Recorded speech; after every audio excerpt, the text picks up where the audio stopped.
Usap-usapan ngayon ang mga spaghetti wire o yung mga salasalabat na kable. Madalas nating makita yan sa mga kalsada. Kabilang sa mga yan yung makakapal na mga kable sa mga posting hindi nababantayan. Yan daw yung mga illegal connection o jumper. Yan din ang naging target sa anti-illegal wire attachment operations ng Meralco. Pwede raw kasing pagsimulan niya ng sunog sa mga komunidad kung mapapabayaan. Ano nga ba ang sinasabi ng batas tungkol dito? Ask me, ask Attorney Gabby.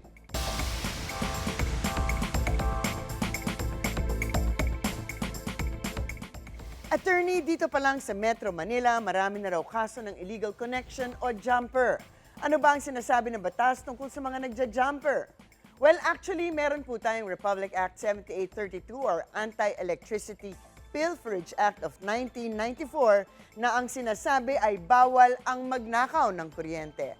Ayon sa nasabing batas, itinuturing na paglabag ang pagtatamper at paglalagay ng anumang device na pwedeng makaapekto sa accurate na reading o sukat ng kuryente. At ang paggamit nga ng jumper ay maituturing na pagnanakaw ng kuryente. Actually, marami mga indikasyon na prima facie na ebidensya ng pagnanakaw ng kuryente at isa na nga ang pagkakaroon ng jumper o illegal na koneksyon sa anumang parte ng building o nasasakupan nito na nasa control ng consumer ng kuryente. Pag sinabing prima facie ay parang may pahiwatig na may ebidensya na nga na pwedeng magpatunay sa illegal na paggamit ng kuryente.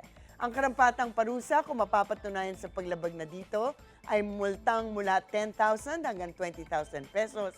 Pero ito ang mas mabigat. May kulong po from 6 years and 1 day to 12 years. At i-charge rin kayo sa hindi nabayarang konsumo. Pwede rin kunin ang pinakamataas na konsumo within the last 5 years at imumultiply yan dun sa buwan ng panahon na mukhang gumamit kayo ng jumper. Pwede rin magpataw ng surcharge sa bills ng mga consumer na mapapatunayang nagtamper sa metro o gumagawa ng illegal na koneksyon. Meron din po tayong Republic Act 9514 o Fire Code of the Philippines na ipinagbabawal din ang paggamit ng jumper o pagtamper sa electrical wiring dahil pwede itong maging sanhi ng sunog o maging fire hazard. Partikular na ang pag-bypass sa mga safety devices.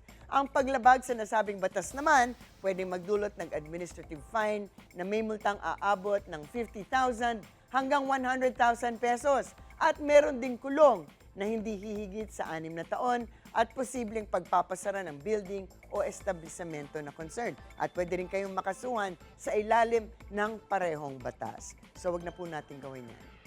Attorney, hindi lang ito basta panlalamang, pwede ring pagmulan ng sunog ang mga ganyang jumper. Ano naman po ang kahaharapin ng sakaling maging sanhi nga ng sakuna ito? Well, naku, maaaring magresulta sa isang kaso for reckless imprudence resulting in damage to property laban sa taong gumamit ng jumper. Of course, may posibleng kaso for damages para bayaran lahat na nasira, pero good luck na lang kung may pambayad, gumagamit nga ng jumper kasi ayaw magbayad ng tama. Pero theoretically, dapat ay bayaran niya ang lahat ng napinsala na resulta ng kanyang illegal na paggamit ng jumper.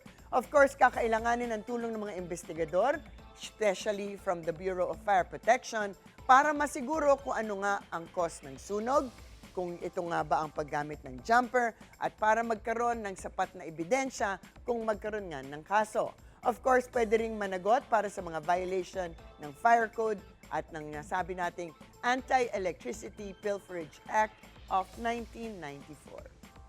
Ang mga usaping batas, bibigyan po nating linaw para sa kapayapaan ng pag-iisip. Huwag magdalawang isip. Ask me, ask Attorney Gabby.